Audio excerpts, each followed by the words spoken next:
हर साल आईपीएल में टीम्स कई नए प्लान्स के साथ आती हैं। कुछ टीम्स सर्वाइव करने आती हैं, कुछ टीम्स डोमिनेट करने और कुछ टीम्स ट्रॉफी उठाने का सपना लेकर आती हैं। लेकिन 2024 के आईपीएल सीजन में जब सनराइजर्स हैदराबाद आई तो वो इस इरादे के साथ आए कि वो आईपीएल खेलने के पूरे तरीके को ही बदल देंगे और उन्होंने बिल्कुल वैसा ही करा। ये सिर्फ एक और स्ट्रॉन्ग बैटिंग टीम नहीं थी, बल्कि एक तोड़फोड़ मचाने वाली बैटिंग मशीन थी जो हर मैच में दूसरी टीम के बॉलर्स को नए तरीकों से तोड़ रही थी। ऐसे रिकॉर्ड जो पिछले 10 सालों में नहीं टूटे थे, उन्हें सिर्फ एक सीजन में ही कई बार तोड़ा गया। कई नए ऐसे रिकॉर्ड्स बनाए गए जिन्हें तोड़ने के बारे में कोई दूसरी टीम सोच भी नहीं सकती। और एसआरएच के इस अटैक माइंडसेट को लीड करा अभिषेक शर्मा और ट्रेविस हेड के डेडली डुओ ने, जिनसे आज दुनिया की हर टी20 टीम खौफ खाती है। तो बिना ज्यादा टाइम वेस्ट किया ये जानते हैं the story of how SRH changed IPL forever. IPL 2024 की बात करने से पहले अगर हम उनकी थोड़ी बैक स्टोरी देखें तो हमें पता चलेगा कि आईपीएल 2024 के पहले के जो 3 सीजन्स थे उनमें एसआरएच की परफॉर्मेंस बहुत ज्यादा डिसअपॉइंटिंग थी। जहां एसआरएच ने ऑलमोस्ट सब कुछ ट्राई कर लिया था, लेकिन फिर भी आईपीएल 2021, 2022 और 2023 में वो टेबल पे सबसे नीचे दिखा करते थे। और एक वक्त पर जहां एसआरएच आईपीएल की चैंपियन टीम रह चुकी थी और आईपीएल की टॉप टीम्स में से एक हुआ करती थी, अब उनकी लेगेसी बिल्कुल मॉडल्ड हो गई थी और लग रहा था कि अब शायद वापस फिर से कभी एसआरएच अपनी उस पीक को अचीव नहीं कर पाएगी। लेकिन यहीं से एसआरएच ने आईपीएल 2024 की शुरुआत करी और इस आईपीएल सीजन के लिए एसआरएच ने जिस तरीके की स्क्वाड बनाई उसे देखकर ही लग रहा था कि ये तो बिल्कुल एक फेल प्रूफ टीम है। एक साल पहले ही टीम कोच के लिए डेनियल विटोरी को लाया गया था। डेनियल विटोरी वही लेजेंडरी क्रिकेटर जो पिछले कुछ सालों से ऑस्ट्रेलियन क्रिकेट के लिए असिस्टेंट कोच का काम भी कर रहे थे और इसीलिए वो ऑस्ट्रेलियन क्रिकेट टीम की काफी बारीकियों को भी समझते थे और इसी वजह से वो चाहते थे कि एसआरएच में कुछ की ऑस्ट्रेलियन प्लेयर्स को लाया जाए। और फिर जब आईपीएल ऑक्शंस आए तो एसआरएच ने 20.5 करोड़ रुपीस की कीमत में ऑस्ट्रेलियन कैप्टन पैट कमिंस को अपनी टीम के लिए खरीदा। ये इस ऑक्शन की सेकंड मोस्ट एक्सपेंसिव परचेज थी और कई लोगों के हिसाब से काफी जस्टिफाइड भी थी, क्योंकि पैट कमिंस अभी रिसेंटली ऑस्ट्रेलिया को वर्ल्ड टेस्ट चैंपियनशिप जिता के आए थे और ओडीआई वर्ल्ड कप जिता के आए थे, तो उनके लिए इतना अमाउंट पे करना ठीक था।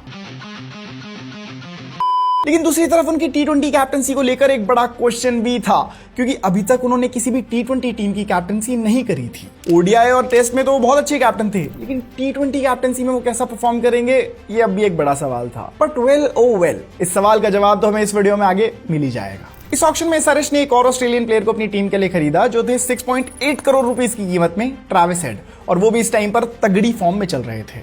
इनके अलावा एसआरएच में already Abhishek Sharma, Heinrich Klaasen, Aiden Markram, Marco Jansen, Mayank Agarwal, Nitish Kumar Reddy, Washington Sundar, T Natarajan और भुवनेश्वर कुमार जैसे बड़े प्लेयर्स शामिल थे। एसआरएच के पिछले 3 सीजन्स को देखते हुए सभी क्रिकेट गुरुज का यह प्रेडिक्शन था कि एसआरएच इस सीजन में भी कुछ खास नहीं कर पाएगी, लेकिन तभी शुरू होता है आईपीएल 2024। सीजन का पहला मैच था केकेआर के अगेंस्ट, जहां एसआरएच को यह मैच जीतने के लिए बनाने थे 208 रन, लेकिन अनफॉर्चुनेटली वो सिर्फ 204 रन बना पाए और अपने सीजन के पहले मैच को 4 रन से हार गए। इस मैच में ट्रेविस हेड प्लेइंग 11 का हिस्सा नहीं थे और क्योंकि एसआरएच मैच हार गई थी तो अगले मैच के लिए एज एन एक्सपेरिमेंट ही सही, लेकिन ट्रेविस हेड को प्लेइंग 11 में जोड़ा गया। 27 मार्च 2024 Sunrisers Hyderabad versus Mumbai Indians. इस मैच को आईपीएल की हिस्ट्री में हमेशा याद रखा जाएगा, क्योंकि इस मैच से आईपीएल खेले जाने वाले तरीके को ही रेवोल्यूशनाइज कर दिया गया। अब तक हमें टी20 क्रिकेट के जितने भी नॉर्म्स, लिमिटेशंस और बाउंडेशंस पता थी, उन सब की इस एक मैच में धज्जियां उड़ने वाली थी। कई ऐसे रिकॉर्ड्स टूटने वाले थे जो पिछले एक डिकेड से बने हुए थे और अब तो अनब्रेकेबल लगने लगे थे। और इसमें सबसे बड़ा रिकॉर्ड जो टूटने वाला था वो था हाईएस्ट टीम टोटल का, जो 2013 में आरसीबी ने पुणे वॉरियर्स इंडिया के अगेंस्ट बनाया था, जब आरसीबी ने 263 रन जड़ दिए थे। उस मैच में क्रिस गेल ने जिस तरीके का कार्नेज और डिस्ट्रक्शन किया था वो देखकर लगता था कि शायद कभी कोई दूसरी टीम ऐसा कर ही नहीं पाएगी। लेकिन रिकॉर्ड्स तो बनते ही टूटने के लिए हैं। एसआरएच वर्सेस मुंबई इंडियंस के इस मैच में पहले बैटिंग करती है सनराइजर्स हैदराबाद और ओपनिंग करने आते हैं ट्रेविस हेड और मयंक अग्रवाल। मयंक अग्रवाल सिर्फ 11 रन बनाकर आउट हो जाते हैं और फिर बैटिंग करने आते हैं अभिषेक शर्मा, और ये पहली बार होने वाला था जब अभिषेक शर्मा और ट्रेविस हेड साथ में बैटिंग करने वाले थे। अभिषेक शर्मा की थोड़ी बैक स्टोरी बताऊं तो एसआरएच उनको कई सीजन से बैक करती हुई आ रही थी, लेकिन उनके लिए कोई भी तगड़ा सीजन नहीं जा रहा था और अब वो डेस्परेटली एक बड़े सीजन की तलाश में थे। साथ ही सीजन के शुरू होने से पहले अभिषेक शर्मा ने अपने नए टीममेट ट्रेविस हेड को यह बताया था कि कैसे पिछले 1.5 साल से वो ट्रेविस हेड की बैटिंग के बिल्कुल फैन हो रखे हैं और पिछले 1.5 साल से वो उन्हीं की मैच वीडियोस देख रहे हैं, उनके शॉट सिलेक्शन देख रहे हैं और उनके इंटेंट से काफी सीख रहे हैं। और अब जब अभिषेक को ट्रेविस हेड के साथ बैटिंग करने का मौका मिल रहा था तो वो पूरी तरह से इस मूवमेंट में शाइन करना चाहते थे। इसी सोच के साथ दोनों ने ताबड़तोड़ बैटिंग करनी शुरू करी और ट्रेविस हेड ने तो सिर्फ 18 बॉल में 50 पूरी कर ली। दूसरी तरफ से जब ऐसी इंटेंट अभिषेक शर्मा ने देखी तो वो भी पीछे नहीं हटे और पीयूष चावला के ओवर में 3 छक्के जड़ दिए। इस तरह अभिषेक शर्मा ने अपनी हाफ सेंचुरी ट्रेविस से भी तेज सिर्फ 16 बॉल में पूरी कर दी। 10 ओवर के एंड तक एसआरएच का स्कोर 148 तक पहुंच गया था और अब तक अभिषेक शर्मा और ट्रेविस हेड ने जो डैमेज करना था वो कर दिया था। फिर यहां से एडन मार्करम और क्लासन भी रुके नहीं और क्लासन ने अपनी हाफ सेंचुरी 23 बॉल में पूरी कर दी। इस तरह 20 ओवर के एंड में एसआरएच का टोटल पहुंच गया 277 रन तक और यहीं पे उन्होंने आरसीबी के 263 रन का रिकॉर्ड तोड़ दिया जो पिछले 11 साल से टूटा नहीं था और यहीं पर एसआरएच के नाम पर बन गया हाईएस्ट टीम टोटल का रिकॉर्ड। इस मैच में मुंबई इंडियंस के जसप्रीत बुमराह के अलावा हर बॉलर की तगड़ी सुताई हुई थी, जहां हर बॉलर की इकोनॉमी करीब 10 से 17 रन के बीच थी। साथ ही मुंबई इंडियंस के नए कैप्टन बने हार्दिक पांड्या के लिए इतना बड़ा स्कोर कंसीड करना काफी डिमोरलाइजिंग था और इसी मैच के बाद से ऑडियंस ने उनकी बैड कैप्टनसी के अगेंस्ट आउटरेज करना शुरू कर दिया था। वैसे तो मुंबई इंडियंस ने भी कमबैक करने की तगड़ी कोशिश करी और चेज करते हुए 246 रन बना भी दिए, लेकिन 277 का मार्क अचीव करना उनके लिए इम्पॉसिबल था। फिर जब एसआरएच का मैच आईपीएल की दूसरी giant team Chennai super Kings के अगेंस्ट आया तो वहां भी सनराइजर्स हैदराबाद रुकी नहीं। 166 का टारगेट चेज करते हुए अभिषेक शर्मा ने सिर्फ 12 बॉल में 37 रन जड़ दिए, जहां उनका स्ट्राइक रेट था 308। फिर एडन मार्करम आए, उन्होंने भी एक क्विक 50 लगाई और सीएसके के अगेंस्ट इस मैच को सिर्फ 18 ओवर्स में जीत लिया। एमआई और सीएसके जैसी बड़ी टीम्स को हराने के बाद पंजाब जैसी टीम को हराना तो उनके लिए मानो बच्चों का खेल जैसा था।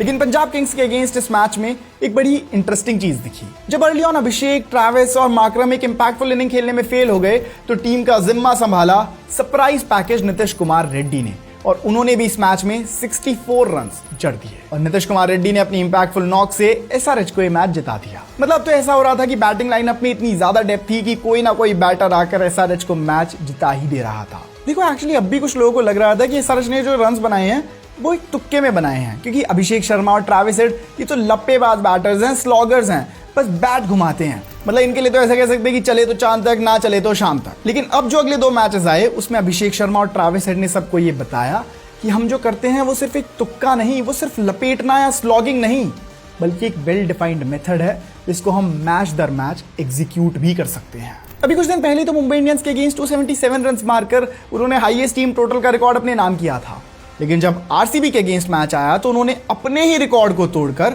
287 रन जड़ दिए।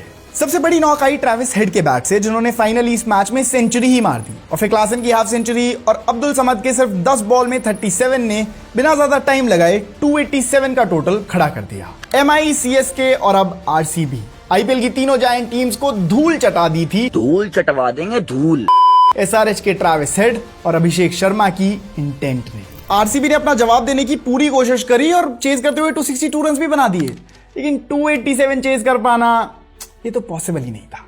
यही कहानी अगले मैच में भी रिपीट हुई जब ट्रेविस हेड ने 89 और अभिषेक ने सिर्फ 12 बॉल में 46 रन बना दिए। दिल्ली कैपिटल्स के अगेंस्ट खेलते हुए पावर प्ले के शुरू के सिर्फ 6 ओवर्स में एसआरएच ने 125 रन ठोक दिए थे और ये पावर प्ले का हाईएस्ट रिकॉर्ड भी बन गया था। एसआरएच सिर्फ यही कहां रुकी, उन्होंने 20 ओवर के एंड में फिर से 200 पार 266 रन का टोटल खड़ा कर दिया था और ये मैच भी दिल्ली कैपिटल्स के अगेंस्ट जीत लिया।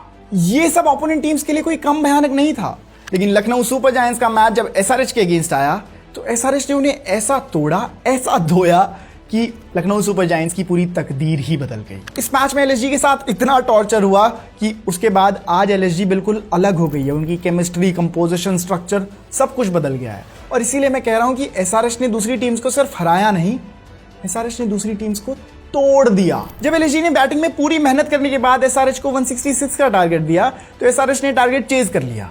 लेकिन अगर मैं आपको बताऊं कि एसआरएच ने टारगेट सिर्फ 9.4 ओवर्स में चेज कर लिया तो आपको कैसा लगेगा? शॉकिंग लगेगा, राइट? और बिल्कुल शॉकिंग ही लगा था एलएसजी के ओनर संजीव गोयनका को भी। ये कैसे हो गया है? इस मैच से इतना ज्यादा फ्रस्ट्रेट हो गए थे कि उन्होंने टीम के कैप्टन केएल राहुल को ग्राउंड में सबके सामने ही सुनाना शुरू कर दिया कि अगर तुम्हारे लिए बैटिंग पिच इतनी मुश्किल है तो उनके लिए इतनी आसान कैसे है? तुम्हारे अंदर जीतने की इंटेंट ही नहीं है, तुम्हारे अंदर एसआरएच के प्लेयर्स जैसी आग ही नहीं है। और यहीं से मीडिया में केएल राहुल और टीम ओनर संजीव गोयनका के बीच का जो रिफ्ट थी, बीच का झगड़ा था, वो सबके सामने आ गई। और यहीं से लखनऊ सुपर जायंट्स ने डिसाइड करा कि वो केएल राहुल को टीम से रिलीज कर देंगे और इसीलिए अगले ऑक्शंस में ऋषभ पंत को उनकी रिप्लेसमेंट के तौर पर टीम में लाया गया। एसआरएच ने डिस्ट्रक्शन जारी रखा, अपने आगे के कुछ मैचेस जीते और पहुंच गए सीजन के फाइनल में, जहां सीजन में एसआरएच से भिड़ने वाली थी केकेआर और केकेआर ने ये मैच जीता भी। लेकिन अब तक जिस तरीके का डिस्ट्रक्शन एसआरएच ने इस आईपीएल सीजन में किया था वो मेरे हिसाब से आईपीएल ट्रॉफी जीतने के जैसा ही था, क्योंकि उनकी बैटिंग की वजह से हम ये कह सकते हैं कि उन्होंने इस फॉर्मेट में खेलने के पूरे तरीके को ही बदल दिया। आप सोचो कि आरसीबी का 263 रन का जो रिकॉर्ड था वो पिछले एक डिकेड में एक भी बार नहीं टूटा था, लेकिन इस एक सीजन में ही 4 बार तोड़ा गया। और इस बिलीफ सिस्टम को, इस विश्वास को दूसरी टीम्स में लाने का काम, इस आईपीएल सीजन में लाने का काम एसआरएच की बैटिंग ने ही किया था। और इसका क्रेडिट मेरे हिसाब से एसआरएच के बैटर्स को तो जाता ही है, लेकिन साथ ही ओनर काव्या मरान को भी जाता है, उनकी टीम मैनेजमेंट को भी जाता है, जिन्होंने पूरे सीजन अपने बैटर्स को बैक किया और वो रिस्की स्टाइल ऑफ बैटिंग करने से प्लेयर्स को रोका नहीं। और अब इसमें सोने पे सुहागा एक्साइटिंग बात तो ये है कि इस आईपीएल ऑक्शन में एसआरएच ने अपने इस अटैक माइंडसेट पे डबल डाउन किया और ईशान किशन को भी टीम में जोड़ लिया। और ईशान किशन तो और तगड़े बैटर हैं यार, और इसीलिए अब एसआरएच का बैटिंग लाइनअप और ज्यादा डेंजरस हो गया है। वैसे अब मैं एक सवाल आपसे करना चाहता हूं कि क्या आरसीबी का ये जो 287 का रिकॉर्ड था ये कोई दूसरी टीम इस सीजन में तोड़ पाएगी, और क्या कोई टीम 300 के उस आइकॉनिक मार्क तक इस आईपीएल सीजन में पहुंच पाएगी? अगर हाँ तो अपनी टीम का प्रेडिक्शन मुझे कमेंट्स में जरूर बताइएगा। बाकी आज के इस वीडियो के लिए बस इतना ही। अगली वीडियोस आप कौन से टॉपिक्स पे देखना चाहते हो दोस्तों मुझे कमेंट्स में करके बता दो। और अगर आपकी वीडियो अच्छी लगी है और आप ऐसी और वीडियोस देखना चाहते हो तो दोस्तों क्या कर रहे हो, इस वीडियो को कर दो लाइक, चैनल को कर दो सब्सक्राइब। मैं मिलूंगा आपको अगली वीडियो में, तब तक सायोनारा, बाय बाय।